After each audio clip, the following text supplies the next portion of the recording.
నమస్కారం. I dream ప్రేక్షకులకు స్వాగతం. నేను మీ సురేఖ.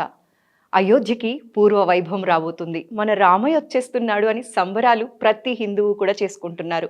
ఈ నేపథ్యంలో అయోధ్య విశిష్టత గురించి, అక్షతలు ఇంటింటికి ఎలా చేరుతున్నాయి, వాటిని మనం ఎలా అపురూపంగా చూసుకోవాలి అనే అంశాల గురించి ఇవాళ మనకు తెలియచేయటానికి మనతో పాటు ఉన్నారు VHP state joint secretary Ravinuthala Sasidhar garu. వారితో మాట్లాడి మరిన్ని విషయాలు తెలుసుకుందాం.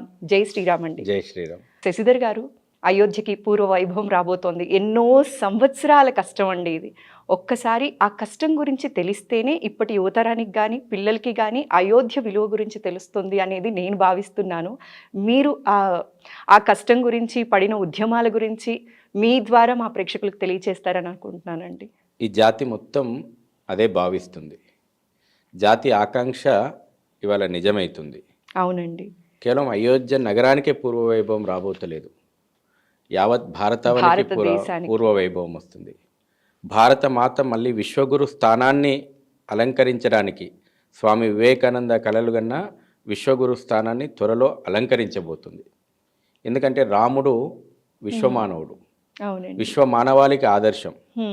అయోధ్యలో నేడు రామజన్మభూమి ప్రాణప్రతిష్టలో కూడా అనేక దేశాల రాయబారులు వాళ్ళ ప్రతినిధులు వస్తున్నారు. ఎందుకంటే రాముడు యొక్క ఆదర్శం ఈరోజు ప్రపంచానికి ఎంత అవసరమో యావత్ ప్రపంచం కూడా కళ్ళు తెరిచింది. ఈ రోజున అయోధ్యలో మనం భవ్య రామ మందిరం దేశంలో ఉన్నటువంటి కోటాను కోట్ల కుటుంబాల యొక్క భాగస్వామ్యంతో అద్భుతమైనటువంటి మందిరం నిర్మాణం పూర్తిగా వస్తుంది. 22 జనవరి కోసం యావత్ జాతి కూడా ఎదురు చూస్తుంది. ప్రాణప్రతిష్ఠ మహోత్సవం ఈ కళ్ళతోటి ఈ జనరేషన్ చాలా అదృష్టవంతులు. మనందరం కూడా మందిర నిర్మాణంలో భాగమవుతున్నాం, కంట్రిబ్యూషన్ చేసినాం, ప్రాణప్రతిష్ఠ కార్యక్రమాన్ని స్వయంగా చూడబోతున్నాం. ఈ కళ సాకారం చేసుకోవడం కోసం 11 తరాలు పోరాటం చేసినాయి. 1528లో మతోన్మాద బాబర్ దురాక్రమణ తర్వాత భవ్య రామ మందిరాన్ని ధ్వంసం చేసి కలంకిత కట్టడాలు కట్టిన తర్వాత నుంచి ఆ రోజు నుంచి పోరాటం ప్రారంభమైతే 1992 డిసెంబర్ 6వ తేదీ వరకు 77 ఉద్యమాలు ఈ జాతి చేసింది. సుదీర్ఘమైనటువంటి ఉద్యమాల యొక్క చరిత్ర. 500 సంవత్సరాలు పోరాటం చేసింది. 4.5 లక్షల మంది రామభక్తులు బలిదానం చేసిండ్రు. స్వయంగా రాముడే ఆయన పుట్టినటువంటి రామరాజ్యంలోనే రామజన్మభూమిలో తను పుట్టిన జన్మభూమి లోపట తనకు భవ్య రామ మందిరం కావాలని చెప్పి 1885లో ఫైజాబాద్ సివిల్ కోర్టులో రాముని పేరు మీద కేసు సివిల్ సూట్ ఫైల్ అయితే 9 నవంబర్ 2019 లోపల భారత అత్యున్నతమైనటువంటి సుప్రీంకోర్టు రాజ్యాంగ ధర్మాసనం తీర్పిచ్చే వరకు 134 సంవత్సరాల న్యాయ పోరాటం రాముడు చేసిండు తన జన్మభూమి కోసం. ఇన్ని త్యాగాలు, ఇంత పోరాటాలు కేవలం ఒక మందిరం కోసం జరగలేదు. ఇవాళ రామ మందిరం లేనటువంటి గ్రామం ఈ దేశంలో ఉండదు. కనీసం పూరి ఆదివాసీ లాంటి ఒక గ్రామాల లోపల వాళ్ళకు ఆలయం కట్టుకోలేని స్తోమత ఉంటే శ్రీరామ నవమి రోజున కనీసం మట్టి విగ్రహాలకైనా రాముని కళ్యాణం చేసుకుంటారు. రామునితోటి అంత అవినాభావమైనటువంటి సంబంధం ఈ జాతికి ఉంది. రామునికి అదనంగా ఒక కడుతున్నటువంటి ఒక గుడి కాదు ఇవాళ అయోధ్యలో. ఇది దేశం యొక్క స్వాభిమాన మందిరం. ఇది అయోధ్యలో నేడు మనం నిర్మించుకున్నది భారత స్వాభిమాన మందిరం, భారత ప్రేరణాదాయకమైనటువంటి మందిరం, భారత స్ఫూర్తి కేంద్రం అది. అందుకే రాబోయే చరిత్ర అయోధ్యలో భవ్య రామ మందిరానికంటే ముందు చరిత్ర, భవ్య రామ మందిర నిర్మాణం తర్వాత చరిత్ర ఈ దేశం లోపల సువర్ణ అక్షరాలతోటి లిఖించబోతున్నాం. దానికి ప్రత్యక్ష సాక్షులుగా మనం నిలవబోతున్నాం. ఎంత చక్కగా చెప్పారండి. ఇన్ని ఉద్యమాలు చేశారు, ఇంతమంది పోరాడారు అన్న విషయం కూడా అతి తక్కువ మందికి మాత్రమే తెలుసు. అయితే ఇవాళ ఈ వీడియో ద్వారా మా ప్రేక్షకులకి ఆ విషయాన్ని సవివరంగా తెలియచేశారు. అయితే శశిధర్ గారు, దీని మీద కమెంట్స్ పాస్ ఆన్ చేస్తున్న వాళ్ళు కూడా ఉన్నారండి. ఇంతమంది ఇంత వేడుకగా సెలబ్రేట్ చేసుకుంటున్నప్పటికీ కూడా అసలు ఎందుకు ఇంత అట్టహాసాలు, ఆడంబరాలు? దాని బదులు ఒక విద్యా సంస్థనో ఇలా పెట్టకూడదా? ఎక్కడైనా రాముడే కదా, ఎందుకు అంత డబ్బుల్ని వెచ్చిచ్చేశారు, వేస్ట్ చేశారని మాట్లాడే వాళ్ళు కూడా కొందరు ఉన్నారండి. వాళ్ళకి మీరు ఇచ్చే సమాధానం అండి? ఈ దేశంలో ఇంకా బాబర్ మూలాలు, అక్బర్ మూలాలు, ఔరంగజేబ్ మూలాలు, అలెగ్జాండర్ మూలాలు, ఇటలీ కొత్తగా వచ్చి చేరినటువంటి ఇటలీ మూలాలు ఉన్నాయి. అటువంటి కుహానా సెక్యులర్ వాదులు తమదేమో నష్టపోతున్నామని మాట్లాడుతున్నారు ఇవాళ. జాతి ఆకాంక్ష, రామ మందిరం కోసం ఈ జాతి స్పందించింది. మందిర నిర్మాణం కోసం ఏం ప్రభుత్వం డబ్బులు ఇస్తలేదు. ట్రస్ట్ ఒక పిలుపునిస్తే ఈ దేశంలో ఉన్నటువంటి 17.5 కోట్ల కుటుంబాలు, వ్యక్తులు కాదు, 17.5 కోట్ల కుటుంబాలు భాగస్వామ్యమైనవి. పూరి గుడిసె నుంచి మొదలు పెట్టుకుంటే రాష్ట్రపతి భవన్ వరకు తమ మర్యాద పురుషోత్తముని మందిరానికి, ధర్మానికి నిలువెత్తు నిదర్శనమైనటువంటి ఒక రాముని యొక్క మందిర నిర్మాణానికి మా భాగస్వామ్యం ఉండాలని పరితపించిండ్రు, కంట్రిబ్యూషన్ చేసిండ్రు. వాళ్ళందరి సమర్పణతోటి వల్ల మందిర నిర్మాణం అవుతుంది. చాలామందికి ఇవాళ ఇటువంటి ప్రశ్నలకు సమాధానాలు చెప్పాల్సిన అవసరం లేదు. అయినా మీరు అడిగింది కాబట్టి చెప్తున్నా నేను. ఈ దేశం లోపల temple economy, Hindu festival economy ఈ దేశ ఆర్థిక రంగానికి ఒక వెన్నుముక. ఇది అర్థం కావాలనుకుంటే వాళ్ళ ఎన్ని దేవాలయాలు ఎంతమందికి అన్నం పెడుతున్నాయో, దేవాలయాలు ఎంతమందికి ఆశ్రయం కలిగిస్తున్నాయో, ఎన్ని కోట్లాది కుటుంబాలకు జీవనోపాధి కలిగిస్తున్నాయో ఒకసారి వాళ్ళను తెలుసుకోమని చెప్తున్నాను. ఈ దేశంలో ఉన్నటువంటి ప్రధాన నగరాలన్నీ దేవాలయాల కేంద్రంగానే నగరాలుగా తీర్చిదిద్దబడ్డాయి. ఈరోజు మన దగ్గరనే చూస్తున్నాం. భద్రాచలం, రాముడు లేకపోతే భద్రాచలం ఎక్కడుంది? తిరుపతి లేకపోతే వెంకటేశ్వర స్వామి లేకపోతే తిరుపతి నగరం ఎట్లుంది? కాశీ విశ్వనాథుడు లేకపోతే కాశీ నగరం ఎక్కడుంది? అయోధ్య రాముడు రాబోయే రోజుల్లోపట ఎంతమందికి ఉపాధి కలిగిస్తాడు? ఎంతమంది దేశం లోపట సంవత్సరానికి 20 కోట్ల మంది సందర్శిస్తారనేటువంటిది ఒక రిపోర్ట్ వచ్చింది. 10 లక్షల కోట్ల రూపాయల టర్నోవరు, దాని చుట్టూ దేవాలయం చుట్టూ ఉండేటువంటి వ్యవస్థల ద్వారా లక్షలాది మంది ప్రజలకు ఉపాధి కలిగిస్తారు. ఈరోజు నేను ఇంకోటి చెప్పదలుచుకుంది ఏంటంటే, చెప్పండి. ఈ రోజున రామ మందిరాన్ని విమర్శిస్తున్నటువంటి వాళ్ళు ఈ దేశంలో రాముని ఆదర్శం ఉండకూడదు, తుకుడే గ్యాంగులు ఈ దేశంని విభజించాలనేటువంటి మానసిక దృక్పథం ఉన్నటువంటి వాళ్ళు రాముని ఆదర్శం వద్దనుకుంటున్నారు. ఇవాళ నేను అదే చెప్పినాను. యుగ యుగాలుగా ఈ రాముని ఆదర్శాన్ని జాతి స్వీకరించింది. కుట్రపూరితంగా 800 సంవత్సరాలు మొఘళ్ళ దాడులు, ఇస్లామిక్ మతోన్మాద దాడులు, 200 సంవత్సరాలు బ్రిటిషర్ల పాలన, చర్చి డైరెక్షన్ లోపట ఈ దేశానికి మనం స్వాతంత్రం వచ్చిందని చెప్పుకుంటున్నాం. స్వాతంత్రం వచ్చిన నాటి నుంచి ఈ కుహానా సెక్యులరిజం ముసిగేసుకొని ఈ యొక్క సాంస్కృతిక మూలాలను దెబ్బతీయాలా, భారతీయ సనాతనమైనటువంటి ధర్మం మీద చేయని కుట్ర లేదు. అందుకే మీరు చూడండి, మొఘలు దాడులు చేయగానే ఫస్ట్ ఎక్కడ దాడులు చేశారు? దేవాలయాలను ధ్వంసం చేసి స్టార్ట్ చేసిండు. అంటే మన యొక్క మనిషికి గుండె ఎట్లనో ఒక గ్రామానికి కానీ ఒక పట్టణానికి కానీ ఈ దేశానికి మన ఆధ్యాత్మిక స్ఫూర్తి కేంద్రాలు, స్వాభిమాన కేంద్రాలు ఈ మందిరాలు. ఇక్కడ నుంచి జాతి స్ఫూర్తి పొందుతుంది. యుగ యుగాలుగా స్ఫూర్తి పొందింది. ఈ రోజున రాముని దేశం నుంచి దూరం చేయాలని అనుకున్నారు. ఎందుకు దూరం చేయాలనుకున్నారంటే ఈ గొప్పదైనటువంటి సంస్కృతిని మీద పన్నినటువంటి కుట్ర. ఏం జరిగింది రాముని దూరం చేస్తే అంటే చెప్తా నేను. చెప్పండి. రాముడు ఈ దేశానికి ఆదర్శంగా నిలిచినన్ని రోజులు ఈ దేశంలో వృద్ధాశ్రమాలు లేవు. రాముడు ఈ దేశానికి ఆదర్శంగా పాఠాలు చెప్పిన రోజులు ఈ దేశంలో ఒకటి అనాథాశ్రమాలు లేవు. రాముని ఆదర్శం ఈ దేశానికి బోధించినన్ని రోజులు ఈ దేశం లోపల ఆలు మొగళ్ళ మధ్యన విడాకులు లేవు. రాముని ఆదర్శం ఈ దేశానికి బోధించినన్ని రోజులు అన్నదమ్ముల మధ్యన ఆస్తి తగాదాలు లేవు. తెల్లారితే పట్టాభిషేకం, తండ్రి మాట జవదాటకుండా రాజ్యాన్ని వదిలి కూడా అడవులకు వెళ్ళిండు నా రాముడు. తండ్రి మాటకంత విలువిచ్చిండు. ఇవాళ ఆస్తుల కోసం తన సొంత తల్లిదండ్రులనే చంపుతున్నటువంటి సంఘటనలు మనం చూస్తున్నాం. అనేక మంది రాజులు మన యొక్క రామరాజ్యం మాకు ఆదర్శం, రాముని ఆదర్శంగా తీసుకొని మేము పరిపాలన చేస్తున్నామని గొప్పగా చెప్పుకున్నారు. రామరాజ్యం ఉన్న రోజున అవినీతికి తావు లేదు. సుపరిపాలన, సమృద్ధికరమైనటువంటి పాలన, సమగ్రమైనటువంటి అభివృద్ధి రామరాజ్యం చూసింది. ఈ రోజు కూడా రామరాజ్యం ఆదర్శం అని మనం చెప్పుకుంటున్నాం. ప్రభుత్వ పాలన లోపట అట్టడుగు ప్రజల యొక్క భాగస్వామ్యం ఎట్లుండాలి? ఇవాళ మనం డెమోక్రసీ ప్రజాస్వామ్యం అని అంటున్నాం. రాముడు ప్రజాస్వామ్యం ఎట్లుండాలనో చూపెట్టిండు.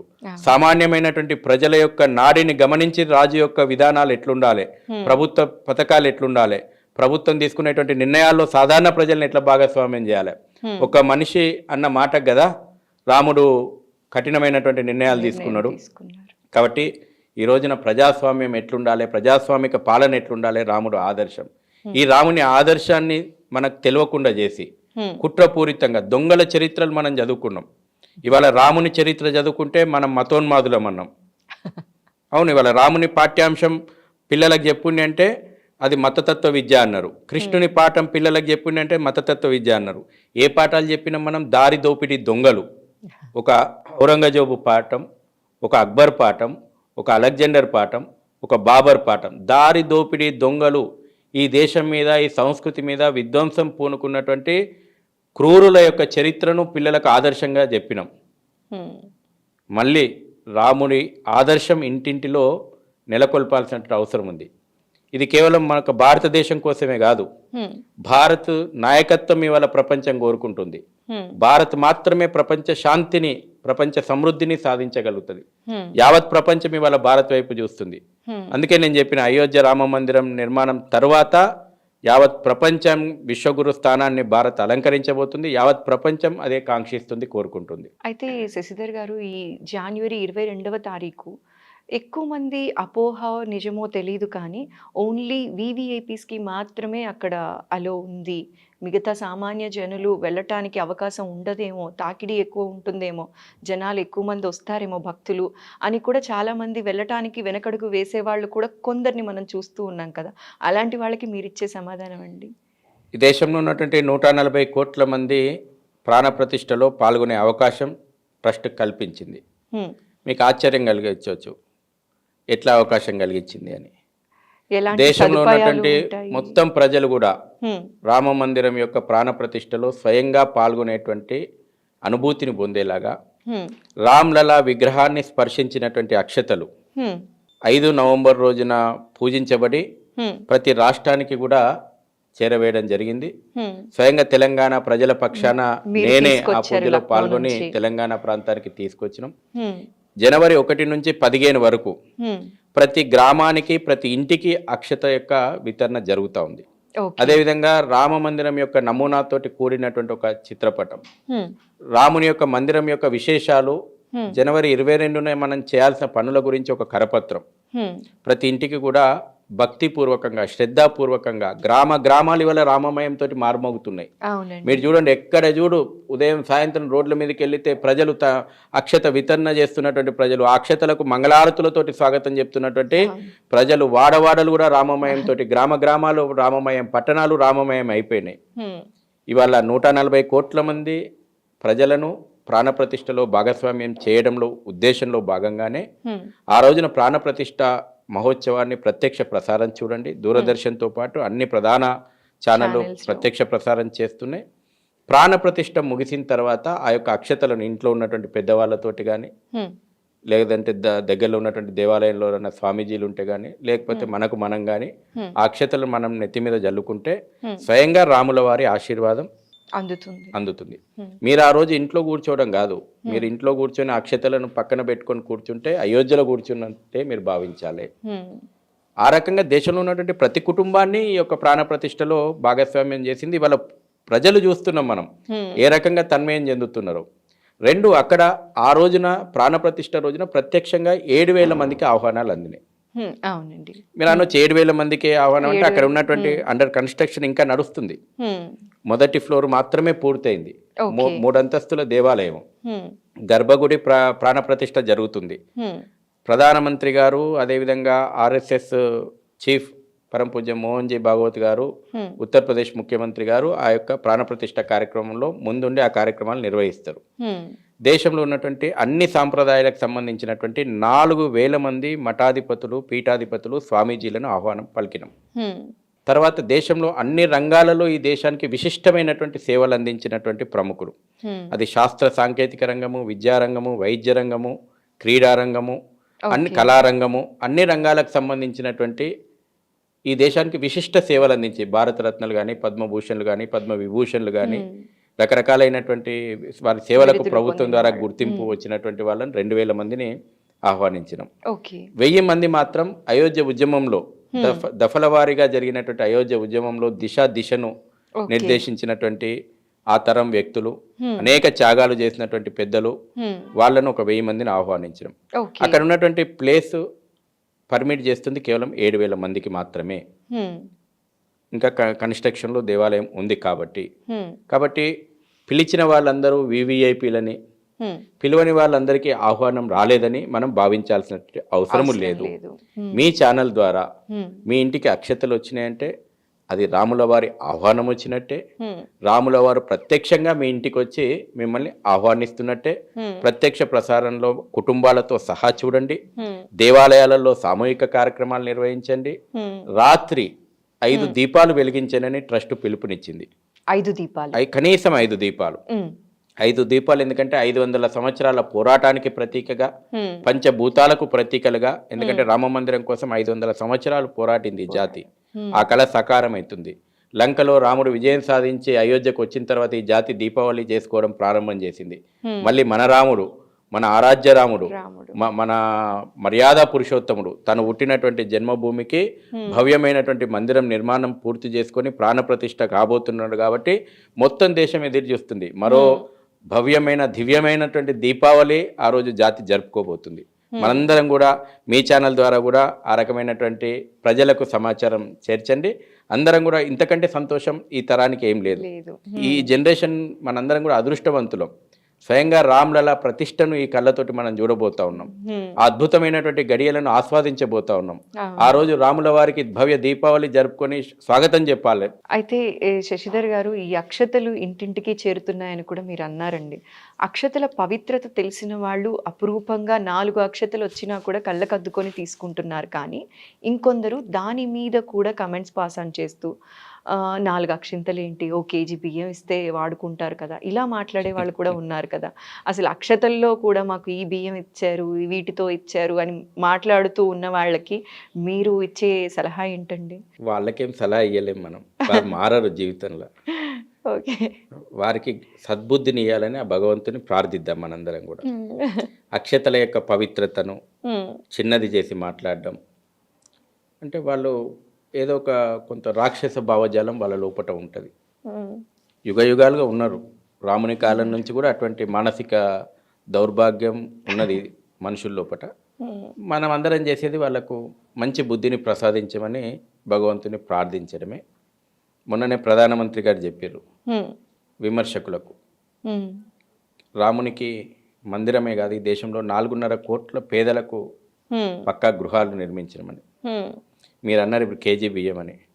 నాకు తెలిసి కరోనా లాక్డౌన్ అప్పటి నుంచి ప్రతి వ్యక్తికి 5 కిలోలు బియ్యం ఇస్తున్నది కేంద్ర ప్రభుత్వం.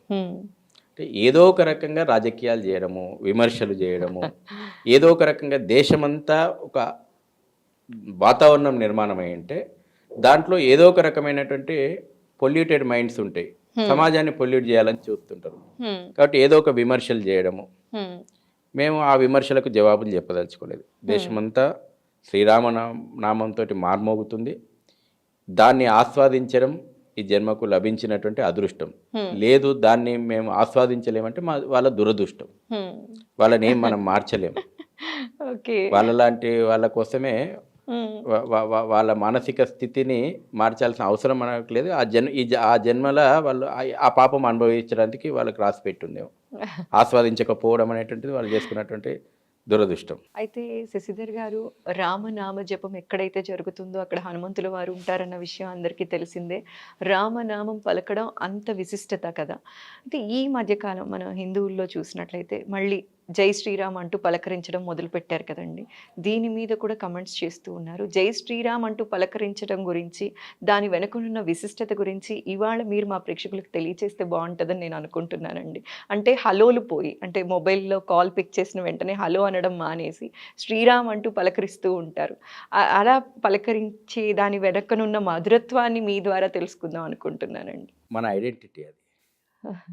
ఏ జాతి అయినా తన యొక్క అస్తిత్వాన్ని మర్చిపోకూడదు. ప్రేరణ పొందాలి. అందుకే నేను అన్నది జాతి స్వాభిమాన మందిరం అని.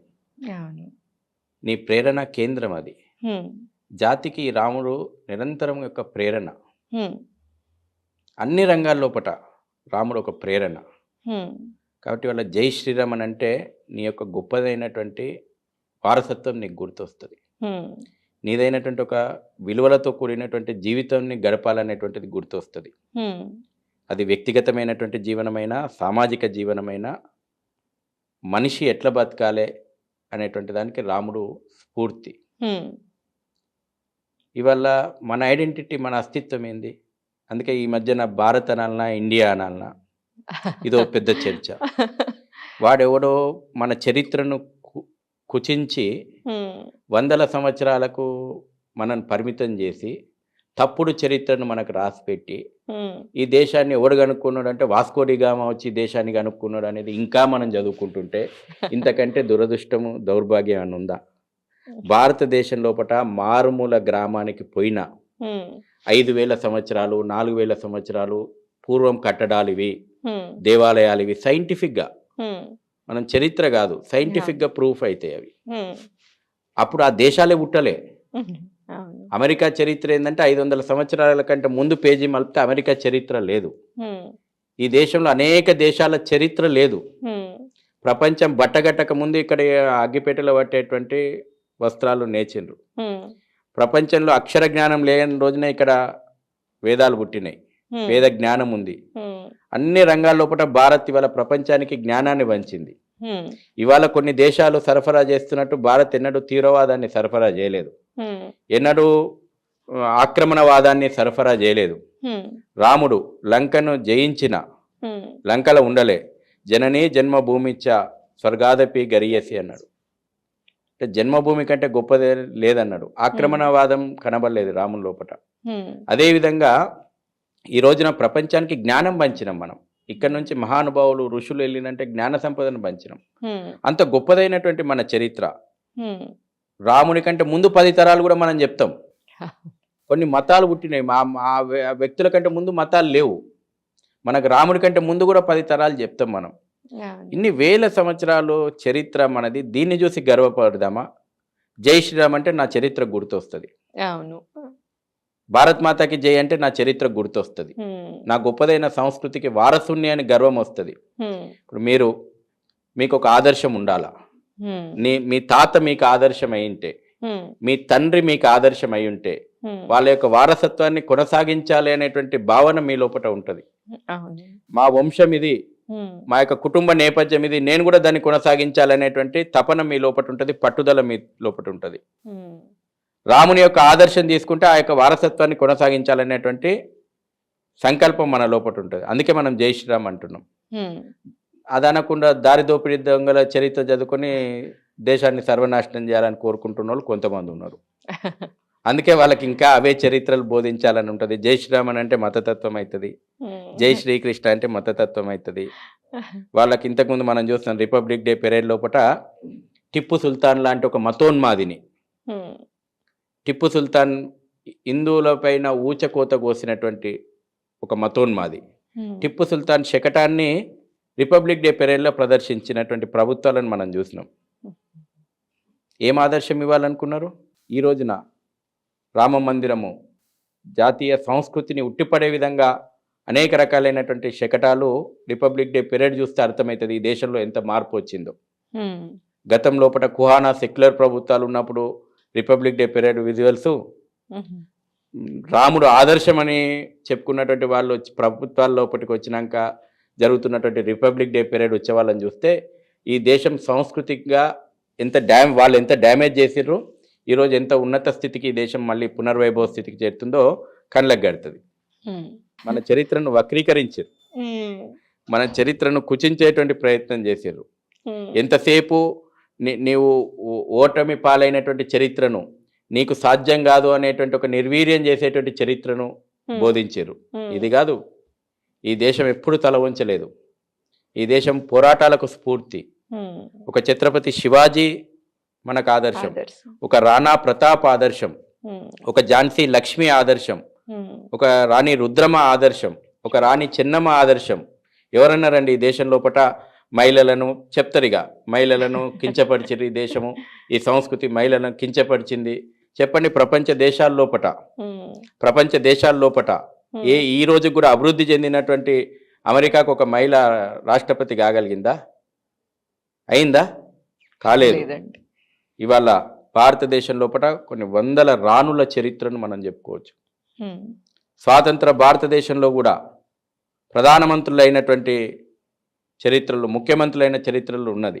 అవును. ఇక్కడ ప్రజల జీవన విధానం లోపల ఉన్నది. హ్మ్. అనేక విషయాల లోపల మనదైనటువంటి గొప్పతనాన్ని వక్రీకరించి చెప్పడం. హ్మ్. ఈ ఈ కుహానా సెక్యులర్లు, ఈ కమ్యూనిస్టు భావజాలం ఉన్నటువంటి వాళ్ళు తప్పుడు చరిత్ర రాసేటువంటి ప్రయత్నం అది బోధించారు ఇంతకాలం. ఇక మీదట అది చెల్లదు. హ్మ్. జై శ్రీరామ్, జై శ్రీరామ. జై శ్రీరామే జై చెల్తది. శ్రీరామ్. జై శ్రీరామ్కు మూలాలేంది, జై శ్రీరామ్ యొక్క స్ఫూర్తి ఏంది, జై శ్రీరామ్ యొక్క ఆదర్శం ఏంది, జై శ్రీరామ్ యొక్క లక్ష్యం ఏంది, జనం మధ్యన ఎజెండా అవుతుంది. హ్మ్. అందుకే జై శ్రీరామ్ అంటారు. ఎంత చక్కగా చెప్పారు శశిధర్ గారు. అయితే ఇంకొక చిన్న డౌట్ అండి. ఇది నేను ఎప్పుడు ఎవరైనా మీలాగా ఆధ్యాత్మికంగా మాట్లాడినప్పుడు నేను ఫస్ట్ అడిగే క్వెషన్, రాముడి గురించి మాట్లాడినప్పుడు అడిగే క్వెషన్ ఏంటి అంటే, రాముడిని ఆరాధిస్తే కష్టాలొస్తాయి. రాముడి పట్టాభిషేకం ఫోటో అనేది ఇంట్లో ఉండకూడదు అని చెప్పి పక్కన పెట్టేవాళ్ళు ఉన్నారు. ఇప్పుడు అక్షతలతో పాటు పట్టాభిషేకం ఫోటో వాళ్ళ దగ్గరికి వెళ్ళినప్పటికీ కూడా అది పెట్టుకుంటే కష్టం వస్తదేమో అని భయపడుతున్న వాళ్ళు కూడా ఉన్నారండి కొందరు. అమాయకత్వం అనాలో తెలీదు, ఏమనాలో తెలీదు. అలాంటి వారికి మీరిచ్చే సలహా అండి? మీ ద్వారా అది అపోహ అనేది తొలగించాలి అనే ఒక చిన్న ప్రయత్నం చేద్దాం అనుకుంటున్నానండి.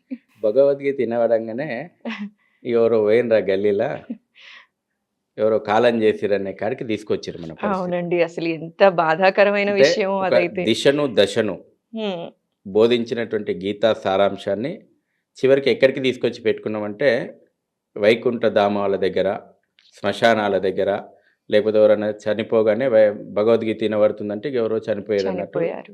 హ్మ్. ప్రపంచంలో ఉన్నటువంటి అనేక యూనివర్సిటీల లోపల భగవద్గీతను బోధిస్తున్నారు ఈ రోజున. హ్మ్. భగవద్గీత నుంచి మేనేజ్మెంట్ స్కిల్స్ ఎట్లా నేర్చుకోవాలి చెప్తున్నారు. హ్మ్. భగవద్గీత అనేక మంది ప్రపంచంలో పూట మీరు అన్ని రంగాల లోపట హ్మ్. సక్సెస్ఫుల్ స్టోరీస్ చూడండి. హ్మ్. లాస్ట్కి వచ్చే వరకు వాళ్ళకి ఎక్కడ ప్రేరణ వచ్చిందో చూడండి. వాళ్ళ నోటి నుంచి చెప్పింది ఒకే ఒక సమాధానం భగవద్గీత. భగవద్గీత. వాళ్ళ ప్రపంచాన్ని ఏలుతున్నటువంటి రంగాల్లో ప్రముఖ వ్యక్తులను తీసుకోండి, వాళ్ళు మాకు భగవద్గీత నుంచి ప్రేరణ వచ్చిందని చెప్తారు. హ్మ్. రామాయణం అందుకని చెప్పిన కదా, ఈ కుటుంబ వ్యవస్థను, భారతీయ కుటుంబ వ్యవస్థ అనేటువంటిది ఈ సమాజానికి ఒక వెన్నుముక. హ్మ్. ఈ కుటుంబ వ్యవస్థను దెబ్బతీయాలంటే ఏం చేయాలి? రాముని మనకు దూరం చేయాలి అన్ని రంగాల లోపట. విత్ హ్మ్. నేను మీకు సమాచారం చెప్తా. చెప్పండి. కరోనా కష్టకాలం చూస్తున్నాం మనం. అవును. కరోనా కష్టకాలం లోపట అనేక ప్రపంచ దేశాలు కొట్టుమిట్టాడినాయి. హ్మ్. అభివృద్ధి చెందినటువంటి దేశాలు కూడా హ్మ్. సూపర్ మార్కెట్లు తెరవగానే దోపిడీ జరిగింది. హ్మ్. 140 కోట్ల జనాభా ఉన్నటువంటి భారతదేశం లోపల ఒక్క సంఘటన చూపెడతారా? ఇక్కడ దోపిడీ జరిగింది, ఇక్కడ సరుకులు ఎత్తుకపోయినరు. హ్మ్. అమెరికాలో మీరు చూడండి, సూపర్ మార్కెట్లు లూటీలు అయినాయి. భారతదేశం పరితపించింది. హ్మ్. ఒక్క వ్యక్తి కూడా ఆకలితోటి ఉండకూడదు. హ్మ్. 2 గంటలు రిలాక్సేషన్ ఇస్తే 2 గంటల్లో తన కుటుంబం కడుపు నింపుకోవడంతో పాటు వీధిలో ఉన్న ఒక నిరుపేదకు కడుపు నింపేటువంటి గొప్పదైనటువంటి కల్చర్ మనది. హ్మ్. కేవలం మనుషుల గురించి ఆలోచన చేయలేదు. వీధి కుక్కలు కూడా ఏం తింటున్నాయో పాపం అని ఆలోచన చేసి ఇంత అన్నం పెట్టినటువంటి సమాజం భారతీయ సమాజం. హ్మ్. ఎక్కడి నుంచి వచ్చింది ఈ ప్రేమ? ఎక్కడి నుంచి వచ్చింది ఈ అనురాగం? ఎక్కడి నుంచి వచ్చింది ఈ ఔదార్యం? రాముని ఆదర్శం నుంచి. కుటుంబాల వ్యవస్థను చిన్నాభిన్నం చేయాలనేటువంటి కుట్రలో భాగంగా ఇవాళ ఆ రకమైనటువంటి కుట్రలు చిన్న చిన్న విషయాలు ఇవాళ మనం కార్టూన్ షోలు చూస్తాం. హ్మ్. చాలామందికి మీ ఛానల్ ద్వారా చెప్పాలి, తల్లిదండ్రులు గమనించండి ఆ కార్టూన్ షోల ద్వారా ఏం చూపెడుతున్నారు. ఏదో పిల్లలు టైం పాస్ కార్టూన్ షోలు చూస్తున్నారు కదా అనుకుంటారు. దాని లోపటి నుంచి కూడా విషం వెలగక్తాను. దాని లోపటి నుంచి కూడా పిల్లల మైండ్ని పొల్యూట్ చేసేటువంటి కుట్రలు జరుగుతూ ఉన్నాయి. హ్మ్. సినిమా రంగం నుంచి ఆ రకమైనటువంటి ప్రయత్నాలు జరుగుతూ ఉన్నాయి. అంటే ప్రజలు తొందరగా దేనికి అడిక్ట్ అవుతారో ఒక రకంగా మన యొక్క కల్చర్ను, మన యొక్క కుటుంబ వ్యవస్థను దెబ్బతీసేటువంటి ఒక పెద్ద కుట్రలు దీని వెనకాల దాగున్నాయి. హ్మ్. ఈరోజు ఉమ్మడి కుటుంబాలు చూస్తున్నాం. ఆ కుట్రలో భాగమై వాళ్ళ ఉమ్మడి కుటుంబాలు లేకుండా అయిపోయినాయి. ఈ దేశంలో నేను ఇంతకుముందు చెప్పిన మన భారతదేశంలో అసలు ఉండకూడనివి 2 అనాథాశ్రమాలు ఉండకూడదు, వృద్ధాశ్రమాలు ఉండకూడదు. హ్మ్. వాటి సంఖ్య పెరిగిపోతూ ఉంది. హ్మ్. రాముని ఫోటో ఇంట్లో నుంచి తీసేసిన వాడు తల్లిదండ్రులను కూడా ఇంట్లో నుంచి తీసుకుపోయి వృద్ధాశ్రమాలలో చేరుస్తున్నాడు. హ్మ్. ఇదే జరుగుతుంది. రాముని ఫోటో ఇంట్లో ఉన్నటువంటి రోజున రాముని ఆదర్శం ఇంట్లో ఉంటుంది. ఇవాళ అక్షతలు మేము ఇంటింటికి ఇస్తున్నాం. హ్మ్. అవి కేవలం అక్షతలు కాదు, రామయ్య కేవలం అనుకున్న ఆశీర్వాదం కోసం అక్షతలు కాదు, ఉమ్, దాని వెనకాల ఒక మెసేజ్ ఉంది. ఉమ్, ఈ దేశం లోపట ఇవాళ అయోధ్యలో రామ మందిరం లోపట విగ్రహం ప్రాణప్రతిష్ఠ అవుతలేదు, ఉమ్, భారతీయ ఆత్మ పునఃప్రతిష్టాపన జరుగుతూ ఉంది. ఈ అక్షత రూపంలో మేము ఇంటింటికి పోయి తిరిగేటప్పుడు చెప్తున్నాం, కేవలం మందిరంలో ప్రాణప్రతిష్ఠ కావడమే కాదు, మీ హృదయంలో రాముడు ప్రాణప్రతిష్ఠ కావాలి, మళ్ళీ మీ కుటుంబం లోపట రాముని ఆదర్శం ప్రాణప్రతిష్ఠ కావాలి. అందుకే ఈ అక్షతలు ఆశీర్వదించడానికి అయోధ్య నుంచి రాముల వారు పంపిర్రు. ఉమ్, రేపు ఆ ఆదర్శాన్ని తీసుకోండి, ఆ సంకల్పాన్ని తీసుకోండి. అది వ్యక్తి జీవితం లోపట, కుటుంబ జీవితం లోపట, సామాజిక జీవితం లోపట ఆ ఆదర్శాలను మళ్ళీ మనం పునఃప్రతిష్టాపన చేసుకోవాలి. ఉమ్, అదే ఇప్పుడు ఎన్ని వేల కోట్లు సంపాదించడం అనేటువంటిది కాదు, ఎన్ని వేల కోట్ల ఉన్నా తృప్తి ఉండదు. మీరు ఒక కుటుంబం లోపట, ఒక ఉమ్మడి కుటుంబంలో ఉండండి, ఎన్ని వేల కోట్లు ఇచ్చినా ఆ తృప్తి దొరకదు. ఉమ్, కాబట్టి ఆ రకమైనటువంటి ఆదర్శం ప్రతి ఇంట్లో తీసుకోవాలి. ఉమ్, అందుకోసం ఆ అక్షతలు ఇంటికి వస్తున్నాయి, కేవలం ఒక మిమ్మల్ని ఆశీర్వదించడానికి కాదు. మళ్ళీ రాముని యొక్క ఆదర్శం వ్యక్తి హృదయం లోపల ప్రాణప్రతిష్ఠ కావాలి, రాముని ఆదర్శం కుటుంబం లోపల మళ్ళీ పునఃస్థాపితం కావాలి. ఇది లక్ష్యం. అయితే శశిధర్ గారు ఇందాక మీరు మాట్లాడినప్పుడు ఒక మాట అన్నారండి, గొప్ప గొప్ప వాళ్ళందరికీ ఆదర్శాన్ని కలిగించింది భగవద్గీత, రామాయణం ఇలాంటి గ్రంథాలు అని. అయితే ఈ గ్రంథాలు గ్రంథాలుగానే మిగిలిపోయాయి. కనీసం ఇంట్లో భగవద్గీత ఉంది అంటే ఉంది అన్నట్టే ఉంది, కానీ పిల్లలకి దాంట్లో ఉన్న ఆంతర్యాన్ని, భగవద్గీత విశిష్టత గురించి, రామాయణ విశిష్టత గురించి చెప్పే విధానం, వాళ్ళ దాకా కన్వే చేసే విధానంలో పేరెంట్స్ ఏమన్నా విఫలమైపోతున్నారు అంటారండి? తప్పకుండా ఎంతవరకు అవసరం ఉంది పిల్లలకి అది నేర్పించడంలో? తప్పకుండా విఫలమైందంటారు. రాముని తీర్చిదిద్దింది ఒక తల్లి. ముఖ్యంగా ఈ బాధ్యత అమ్మల మీద ఉంది. మీరు ఏ ఇంటర్నేషనల్ స్కూల్లో చదివించినము, ఎంత ఫీజులు కట్టి చదివించినము, ఇది మీరు లెక్కలేసుకుంటున్నారు. ఎంత సంస్కారం ఇచ్చిండ్రో మీరు ఎన్నడైనా ఆలోచన చేసిండ్రా? నీకు నీ కొడుకు ఎన్ని కోట్ల ఆస్తులు సంపాదించిండో, ఎంత ధనవంతుడు కావాలనో అని, ఎంత ఉన్నత స్థానం కావాలనో అని కలలు కంటున్నావు, కానీ రేపు ఎంత ఆదర్శవంతంగా జీవించాలనేటువంటి కళ ప్రతి తల్లిదండ్రికి ఉండాలి. ముఖ్యంగా తల్లుల మీద ఆ బాధ్యత ఎక్కువ ఉంది. రాముని వ్యక్తిత్వం గురించి ఇంత గొప్పగా చెప్పుకుంటున్నాం మనం. రాముని తీర్చిదిద్దింది ఒక తల్లి. ఇవాళ బడి, గుడి, ఒడి 3 మనిషి సంస్కార కేంద్రాలు. తల్లి ఒడి టీవీ సీరియళ్లకు బందీ అయిపోయింది. వాస్తవము, టీవీ సీరియళ్ల లోపట బందీ అయిపోయింది తల్లి ఒడి. తల్లి ఒడి సంస్కారం ఇస్తలేదు. ఉమ్మడి కుటుంబాలు ఉన్నప్పుడు మీరు గమనించండి, నాయనమ్మనో అమ్మమ్మనో సహజంగానే ఇది మంచి, ఇది చెడు, ఇది తప్పు, ఇది ఒప్పు, ఇది చెయ్యాలి అని జీవిత పాఠాలు, మోరల్ వాల్యూస్ నేర్పేది. ఒక కథ చెప్పి లాస్ట్ లో నీతి చెప్పి నేర్పేది. ఈ రోజు నా పరిస్థితి లేదు. ఎందుకంటే విడిపోయిన కుటుంబాలు తల్లిదండ్రులను తీసుకొని బతుకున్నగా తీసుకుపోయి వృద్ధాశ్రమాలు వేస్తున్నాం. చిన్నపిల్లాడు చూస్తున్నాడు, అచ్చా వీడు కూడా పెద్దగైనాక అట్లనే చేస్తాడు అన్నట్టు. వాడి పని చూస్తున్నాడు. మా నానమ్మను మా తాతను తీసుకుపోయి వృద్ధాశ్రమంలో వేసిండు. వానికి ఏం నేర్పుతున్నావు? పెద్దగైనాక మిమ్మల్ని కూడా గట్లనే వేయాలని నేర్పుతున్నావు. అది కాదు, నీ తల్లిదండ్రులను ఎంత ప్రేమగా చూస్తే నీ పిల్లల్ని అంత ప్రేమగా చూస్తారనేటువంటిది మనం నేర్పాలి. బడి లోపట దౌర్భాగ్యం, స్వాతంత్రం వచ్చి 75 సంవత్సరాలు అవుతున్నా ఇంకా మనదైనటువంటి మోరల్ వాల్యూ బేస్డ్ ఎడ్యుకేషన్ లేదు. ఇప్పుడిప్పుడే కేంద్ర ప్రభుత్వం, నరేంద్ర మోడీ గారి ప్రభుత్వం ఆ సంస్కరణను తెస్తుంది. అవి తెస్తే అది మత విద్య అవుతుంది. కుహానావాదులు వ్యతిరేకిస్తున్నారు, విద్యా కాషాయీకరణ చేస్తున్నారు. నీదైనటువంటి ఒక విలువలు, మానవీయ విలువలను, విలువల బేస్డ్ ఎడ్యుకేషన్ చెప్తే అది తప్ప? మనిషిని ఒక మిషన్గా తయారు చేయాలన్నా, మనిషిగా తీర్చిదిద్దాలా? మనిషిని మనిషిగానే తీర్చిదిద్దాలి. స్వామి వివేకానంద అన్నాడు, కేవలం పుస్తకాలు బట్టి పట్టడం కాదు చదువు అంటే, జీవన విలువలను నేర్చుకోవడం విద్య అని. ఎందుకు చెప్పిండు? విలువలతో కూడినటువంటి వ్యక్తులు తీర్చిదిద్దబడాలి, అది ఎడ్యుకేషన్. సో ఈ మధ్యన ఆ ప్రయత్నం కూడా జరుగుతూ ఉంది. గుడి, ఒడి గురించి చెప్పిన, బడి గురించి చెప్పిన. గుడి ఒకప్పుడు గుడి నీకు ఒక ఆయువు పట్టు. అందుకే ఇవాళ స్వాభిమాన మందిరం ఎందుకన్నా అంటే, దేశానికి స్వాభిమాన మందిరం రాబోయే రోజుల్లోపట అయోధ్య అవుతుంది. గుడి దేవాలయాల వ్యవస్థ నిర్వీర్యం అయిపోయింది కుట్రల కారణంగా. 800 సంవత్సరాలు మొఘలుడు ధ్వంసం చేసుకొని, దోపిడీలు చేసుకొని వెళ్ళిపోయిండు. 200 సంవత్సరాలు బ్రిటిషోడు చట్టాల పేరు మీద నిర్వీర్యం చేసిండు. ఇప్పుడు కూడా ఈ కుహానా సెక్యులర్ ప్రభుత్వాలు, చర్చి వాళ్ళ చేతిలో ఉండదు, మజీదు వాళ్ళ చేతిలో ఉండదు, దేవాలయాన్ని మాత్రం వాళ్ళ చేతిలో పెట్టుకొని ప్రభుత్వాలు ఏలుతున్నాయి, పేరుకు సెక్యులర్ ప్రభుత్వాలు. ఇక మీకు ఒక భక్తుడు పోతే పార్కింగ్ దగ్గర టికెట్ కొనాలా, గంట కొడుతుందుకే టికెట్ లేదు ఇప్పుడు.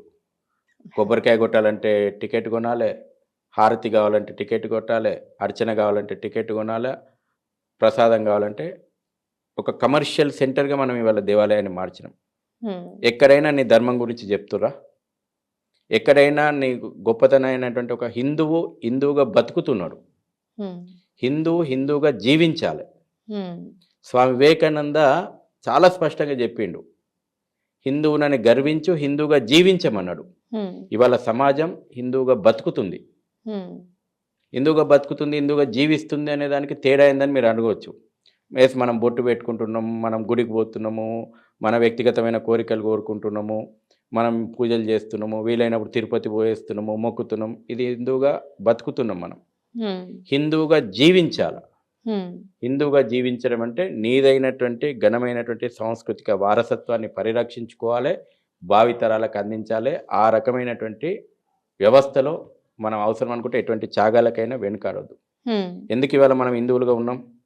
వేల సంవత్సరాల దాడులను తట్టుకొని మన పూర్వీకులు నిలబడగలిగారు కాబట్టి ఇవాళ మీరు నేను హిందువులుగా ఉండగలిగినాం. భవిష్యత్తు తరాలు ప్రమాద గంటలు మోగిస్తూ ఉన్నాయి.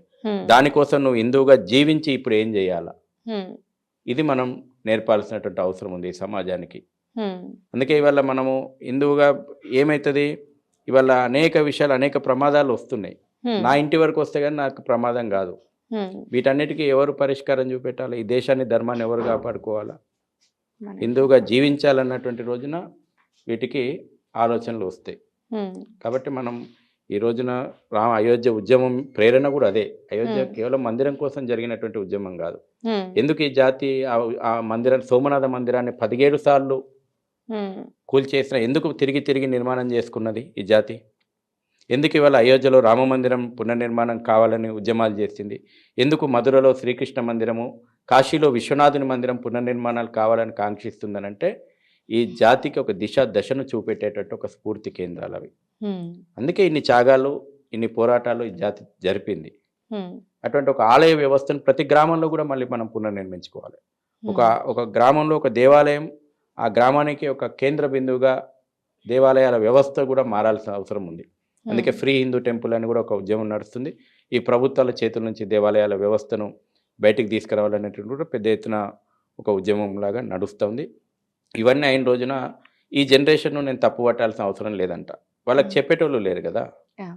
ఇప్పుడు వాడు ఇట్లా పోతున్నాడు, వాడు అట్లా పోతున్నాడు అని అంటే వాళ్ళకి ఎక్కడ చెప్తున్నాం మనం?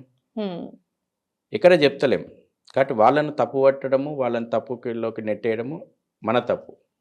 అందుకే తల్లి ప్రధానమైనటువంటి ఈ దేశ సాంస్కృతిక వారసత్వం యుగ యుగాలుగా రక్షించబడుతుంది, భావితరాలకు అందియబడుతున్నదంటే ఒక ఛత్రపతి శివాజీని తీర్చిదిద్దిన, ఒక రాముణ్ణి తీర్చిదిద్దిన తల్లి ప్రధానమైనటువంటి పాత్ర పోషించింది. మీ ఛానల్ ద్వారా చేతులు జోడించి అయోధ్య రామ మందిరం నిర్మాణం అవుతున్నటువంటి ఈ శుభవేళ అందరి తల్లులకు నేను ఇదే విజ్ఞప్తి చేస్తూ ఉన్నాను. మీ పిల్లలను ఒక రామునిలాగా, ఒక ఛత్రపతి శివాజీ లాగా, ఆడపిల్ల అయితే ఒక ఝాన్సీ లక్ష్మిలాగా, ఒక రుద్రమదేవి లాగా తీర్చిదిద్దండి. ఇది జాతికి అవసరం. కేవలం మీ కుటుంబాల కోసం, మీకోసమే కాదు, ఈ జాతికి అవసరం. ఎంత చక్కటి మెసేజ్ ఇచ్చారండి. అంటే భాగవతాలు కానీ, రామాయణం కానీ ఇవన్నీ కూడా చెప్పాలి పిల్లలకి. భగవద్గీతలోని ఆంతర్యాన్ని పట్టుకున్నప్పుడే వాళ్ళు అనుకున్నది సాధించగలరు. వాళ్ళ జీవితం సరైన దారిలో నడుస్తుంది అన్న విషయాన్ని. ప్రతి ఇంటిలో రామాయణము, మహాభారతము, భగవద్గీత ఉండాలి. ఉండటం అంటే పుస్తకంలాగా అలానే ఒక షెల్ఫ్ లో ఉండిపోకుండా దాంట్లోని ఆంతర్యాన్ని పిల్లలకి తెలియచెప్పాలి అనే విషయాన్ని చాలా చక్కగా వివరించారు. కుటుంబంతో సహా మీరు నమ్మినటువంటి దేవుడు ఎవరైనా సరే, సోమవారం వస్తే శివుని నమ్మితే శివుని దగ్గర పోండి, మంగళవారం వస్తే ఆంజనేయ స్వామి దగ్గర. మీరు 33 కోట్ల దేవతలు ఉన్నారు మనకు. కానీ కుటుంబంతో సహా మీకు నచ్చినటువంటి దేవాలయానికి వారంలో ఒకరోజు పోండి, కుటుంబంతో సహా పోండి. ఇది కూడా మనము చెప్తా ఉన్నాం. రేపు 17 మకర సంక్రాంతి రోజు నుంచి 20వ తేదీ వరకు ప్రతి దేవాలయాన్ని స్వచ్ఛ దేవాలయంగా మార్చండి అని కూడా ప్రధానమంత్రి గారు పిలుపునిచ్చారు. అంటే అవును. మన దేవాలయము ఒక కేంద్ర బిందువు కావాలి. దేవాలయం అంటే కేవలం ఒక, మీరు అంటారు దేవాలయం ఒక పెద్ద స్టడీ అది. దాని మీద పిహెచ్డీలు ఉన్నాయి. అవును. టెంపుల్ ఎన్ని పనులు చేసిందని. దేవాలయం ప్రజలకు ఆరోగ్యాన్ని ఇచ్చింది. దేవాలయం మానసిక ప్రశాంతతనిచ్చింది. దేవాలయం ఒక స్ఫూర్తిగా మిగిలింది. దేవాలయము ప్రజలకు ఇంత వసతినిచ్చింది. దేవాలయం ఇంత అన్నం పెట్టింది. దేవాలయం ఇంత అన్ని సకల కళలను పోషించింది. కొన్ని దేవాలయం కుటుంబాలని పోషిస్తోంది. దేవాలయము ఒక గ్రామాన్ని అన్ని కుల వృత్తులకు పోషణ అందించింది. దేవాలయము విద్యను అందించింది. దేవాలయం వైద్యాన్ని అందించింది. తీర్థం పెడితే నువ్వు తీర్థం అని తాగుతావు. అందులో ఎన్ని ఔషధ మూలికలు ఔషధ ఉన్నాయో గుణాలు. మన కరోనా కాలంలో మన ఆయుర్వేదిక గొప్పతనం ఏందో ప్రపంచానికి తెలిసింది. అవునండి. ఇన్ని రకాలైనటువంటి వ్యవస్థలు దేవాలయం చుట్టూ ఉన్నాయి. వాటన్నిటిని మనం పునర్నిర్మించుకోవాలి. వాటన్నిటికీ దూరంగా బతుకుతున్నాం మనం. పూజలు కూడా ఆన్లైన్ పూజలు చేసేస్తున్నాం. అట్లా కాకుండా మీ కుటుంబంతో సహా ఒక పూట మీకు నచ్చిన దేవాలయంలో ఒక గంట సేపు గడిపిరండి. మీ కుటుంబంలో ఏం మార్పులు వస్తాయి అనేటువంటిది మీరే అనుభవిస్తారు. అది మేము చెప్పలేం దానికి. ఒక గంట సేపు మీ స్వయంగా అనుభూతి కుటుంబంతో చెందాలి. ఈ గజిబిజి లైఫ్ లోపట సెల్ ఫోన్లను, స్మార్ట్ ఫోన్లను పక్కన పెట్టి ఒక గంట సేపు మీ కుటుంబంతో, అనేక మంది క్లబ్బులు పబ్బులలో గడుపుతున్నారు కదా, దేవాలయంలో ఒక గంట సేపు గడిపిరండి. ఆ వచ్చే మార్పులు ఏందో మీరే గమనిస్తారు. చాలా బాగా చెప్పారండి. అంటే శనివారం, ఆదివారం అయితే బయట ఏ రెస్టారెంట్‌కో వెళ్ళడం, బయట వెళ్ళడం అలవాటైంది. కానీ ఒక గుడికెళ్ళి ప్రశాంతంగా కూర్చుందాం కుటుంబంతో కలిసి అని అనుకునే వాళ్ళు చాలా తక్కువైపోయారు. అలాంటి వాళ్ళకి చాలా చక్కటి ఇన్ఫర్మేషన్ ఇచ్చారండి. తక్కువేం కాలేదు. ఏ దేవాలయం చూసినా కిటకిటలు. ఫుల్ జనాలు ఉన్నాయి. ఒక్కొక్క దేవాలయము మా యాన్యువల్ బడ్జెట్ ఇది అంటున్నారు. ఒక్కో దేవాలయము మాకు ఇన్ని లక్షల కోట్లు డిపాజిట్లు ఉన్నాయి అంటున్నారు. మేము అది దేవాలయ కమిటీలకు కూడా నేను చెప్తున్నా, నీ నీ దేవాలయం దగ్గర ఎన్ని నిధులు ఉన్నాయో, నీ ఎన్ని డిపాజిట్లు ఉన్నాయో ఇది కాదు దేవుడు కోరుకుంటుంది. నీ ఒక దేవాలయం పక్కన ఉన్నటువంటి స్లమ్ను అడాప్ట్ చేసుకో. ఇంకా పేదలు పేదరికంలో మగ్గుతున్నారు. సింగిల్ టీచర్ స్కూల్ నడుపు, ఒక హెల్త్ సెంటర్ నడుపు. ఇవన్నీ దేవాలయాలు చేసినాయండి. ఇవాళ ఇంత బ్రహ్మాండంగా మేము ఉత్సవాలు చేస్తున్నామని చేయమని దేవుడు ఏం చెప్పలే. దేవాలయ కేంద్రంగా సామాజిక కార్యక్రమాలు జరగాల. ఇవాళ తిరుపతిలో యాన్యువల్ బడ్జెట్ 3,000 కోట్ల రూపాయలు వచ్చినాయి అని అంటే నేను దాన్ని గొప్పగా భావించా.